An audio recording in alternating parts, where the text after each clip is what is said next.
by God's grace, I'm still breathing. My wife says there's no way you should still be alive. We grew up in kind of two different kind of homes. Mine was with three brothers. Mom would say when we're fighting, if you break any of the lamps, you're in trouble. So if you're going to start fighting, move anything that's glass out of the room or just take it outside. My wife grew up with knitting and cross stitching, and she loves to play the piano. And it was just kind of Lady and the Tramp, and you know which one was the lady and which one was the tramp. But two different worlds. But I grew up. My young years were Scottsbluff, Nebraska, and Stillwater, Oklahoma. I tell people I was hunting with a shotgun when I was 6 because everybody in Scottsbluff, Nebraska hunted pheasants. There were more cows and more corn and more wheat than there were people. And you just made do with what you had. You made whatever you have work. Just very salt of the earth. Oklahoma wasn't much different. My dad was going to school at OSU, for a number of years. By 5th, 6th grade on, I was in Sacramento, California. We moved out to Sacramento. I was my younger brother and I were the only two kids in the whole Hollywood Park elementary school. We were the only two kids that had flat tops. Because in the Midwest, everybody had flat tops. It means you butch it up to here, and then it's now I just have a landing strip for mosquitoes. There's nothing to get in the way. But at that time, the flat top would go up here, and you take the pink butch wax and you rub it in, and then you put the front up. We were the only two kids. Everybody else, the Beatles were big, the Beach Boys were big. Everybody had these. I wore black Converse tennis shoes, which were $10 a pair.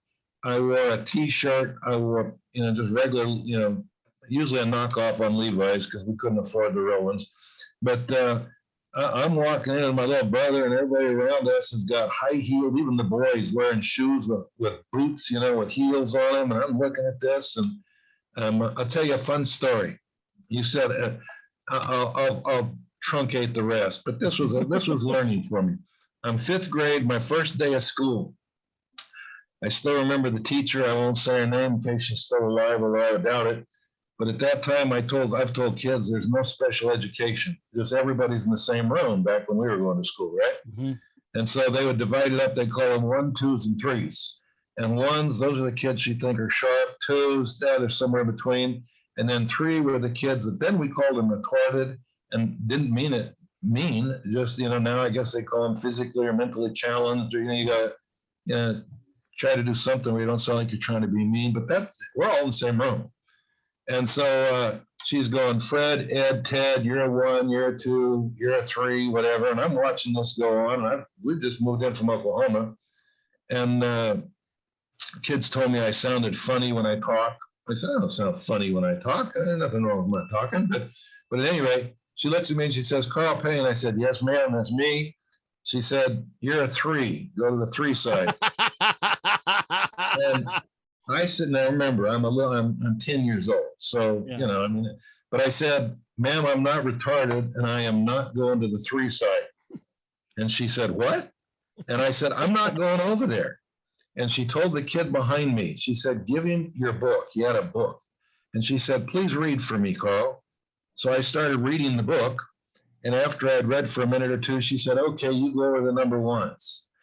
And I'm 10 years old, and I realized the only reason you did that was because I'm the only kid in the room with a pink butch wax and a flat top. Yeah. And you don't like the way I talk, because I don't think I have any kind of Southern now. I think I'm a mongrel. I just fit in anywhere. But I just thought, you took one look at me, you knew nothing about me. Now, I'll make it go even better. We had our first recess. We go out. Now, I've already been playing tackle football. In Oklahoma, you start tackle football in 4th grade. That's why those boys can play. Yeah. In Sacramento, you play flag football until 10th grade. So Midwest has a definite advantage over West Coast. There's no doubt about it.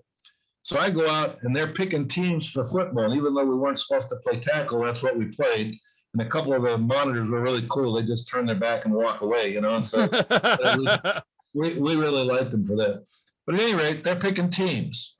Fred had, and I'm not making this up at all. It's down to 2 kids. There's me and he was a Christian brother. I didn't know it then, but named Bobby. And Bobby had polio. And Bobby had metal, down his leg, braces on both legs. Braces. So they take Bobby. And then I'm the last one standing there. And they said, okay, we'll take him. So a couple of my buddies since then, we've laughed. My first recess, when they gave me the ball, I just flattened 3 or 4 of those kids. And the second recess, they asked me if I wanted to help pick teams. But I looked at the same thing. I thought, first I got a teacher sending me the number 3s because of my flat top. And then I guess for the same reason, the kids don't even want me on the team. I'm the token, the last one taken. And I was mad enough about it. I flattened those suckers. And then they just said, well, you're an Okie. And I said, what's that? And they go, I don't know, but that's what they say you are. So my introduction in California was less than probably, although for me it was good because I never forgot what it felt like to feel like you're on the outside. You're on the outside looking in. I felt that way. And I thought as a Christian, as a pastor, I do not want people feeling like they're on the outside looking in. God made us in the image of God. I got it figured this way, Travis. The price for my soul and the price for your soul was the same. It was the death, burial, resurrection of Christ. If the price for our soul is the same, then the value of our life is the same, at least in God's eyes. So if someone else wants to tell me someone has more or less value because of, whether it's gender, whether it's ethnicity, whether it's income, whatever it is, they can say it. I just don't believe it. I don't buy that. Anyway, long and the short was I became a Christian my senior year of high school. Didn't know any Christians. I knew they're nice people and there's not nice people. I never connected. My dad was a mathematics professor. My dad was a really, really bright guy, and so was my mom. And I've told people Christianity wasn't good or bad in the world I grew up in. It was just out there, but it wasn't relevant. My dad would just say, you do your job and someone else's, you'll always have a job. You make sure that your yes means yes. You make sure your no means no. You tell the truth. You stand up for people. It was just very pragmatic again with my dad. Maybe that's part of where I come from. But I never connected it with anything Christian. So, when I became a Christian, I was 17 years old. Kid came up to me my first day of school, high school, right? When I became a Christian. And I had a Bible underneath my arm, and I had a shirt that said, "Smile, God loves you." And some of the kids walked up, because that was a little bit of news, when I'd become a Christian, because no one was really expecting that. And I wasn't either, through Young Life. I just say, people want me to make fun of Young Life because they're so shallow. I say, no, they reached out to people like me that no one else was reaching out to. So I won't make fun of them. I've spoken at conference for them for free. I've donated time. Just saying, you know what? I'll never forget you were there when no one else was there. Kid walks up and he says, "You became a Christian." And I said, "Yeah, I did. What was the giveaway?" And I figured the Bible in my hand and the "Smile, God loves you." And he says, "Do you want to come to church with me?" And I said, "You go to church?" And he said, "Well, yeah." I said, "You're a Christian?" He said, "I've been a Christian 12 years. I said, "Really?" I said, "So we went to school every day, 7th grade, 8th grade, 9th grade, 10th grade, 11th grade. Now 12th grade, I'm wearing this shirt, carrying a Bible, and you're inviting me to church." He said, "Well, yeah." I said, "Why didn't you ever tell me about Christianity?" And he said, "Well, I didn't think you'd listen. You seem like you had so much going for you. I didn't think you'd care." And I said, "You didn't give me a chance to turn you down." I said, "What if I had died when I was doing some of the dumb stuff?" He says, "Well, are you going to come to church with me?" And I said, "Well, did they teach you being a Christian is like you've been living around me?" And he said, "Yeah." I said, "Then I'm not going." And I didn't, which again was, maybe now as an adult you've worded it, but to me, I just go, man, if you're what they teach you to be, we know each other 6 years. I never had a clue. See, I wanted people to know I'd become a Christian because I wanted them to become a Christian. I ran into lots of Christians who were nice people, but they were ashamed and they didn't want people to know. And I'm saying, you're going to face Christ just like me one day. But if you've got the answer and you've got the message and you're right with your message, but you're embarrassed to share it with somebody, I go, I'll take the junkyard dog again. It's just too stupid to know he's not supposed to talk about Jesus.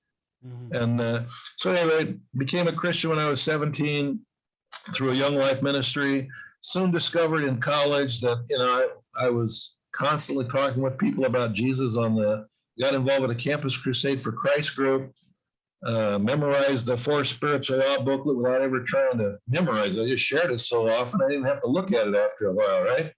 Someone from Crusade said, "Why didn't you go to Bible school?" I said, "What's that?" And they said, "Well, you get to study the Bible." I said, "In college, you're putting me on." And they said, "Oh, yeah." So I said, "I didn't even know they existed." So they said, "I'll get you some paperwork." Multnomah School of Bible.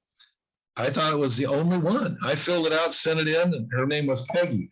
Said, "What happened?" I said, "They accepted me." I truly thought it was the only school that was a Bible school, because I couldn't imagine you getting college credit for going to a college to read the Bible. I just thought, first, I thought they were making it up. Multnomah to Western Seminary. I was involved with the youth ministry all along, volunteering through Young Life, volunteering with Campus Crusade, then went into vocational ministry, put it all together, about 20 years of work with primarily high school and college. I used to say the junior highs were almost human, but I really enjoyed the 2 older groups.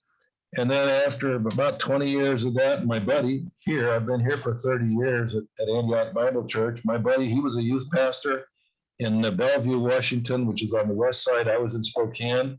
He said, why don't we work together? And he said, just do with the adults what you've been doing with high school and college kids. You can just change girlfriend to wife, and you can change student to job, and it'll all transfer over. I mean, no big deal. So I spent the last, I worked with Jeremiah. I mentioned that, interned, in Portland when I was going to school, because I always thought I'd rather be involved in ministry where I'm learning, and instead of, it's all going to my head, but there's no practical application. But at any rate, brother, it's just been, I love the local church. I love equipping people. The spiritual warfare thing, which I think eventually is what you're wanting me to talk about, just became one more issue for me, saying, know what you believe, know why you believe it, know how to give it away. And I take that just as serious as I do. Can you share your faith in the gospel? Can you deal with assurance of salvation? Can you deal with why you believe the Bible is inerrant? With what do you think about creation, evolution? There's so many topics for me. It's like, don't learn it to say you learned it. Learn it so you can hand it off to somebody else.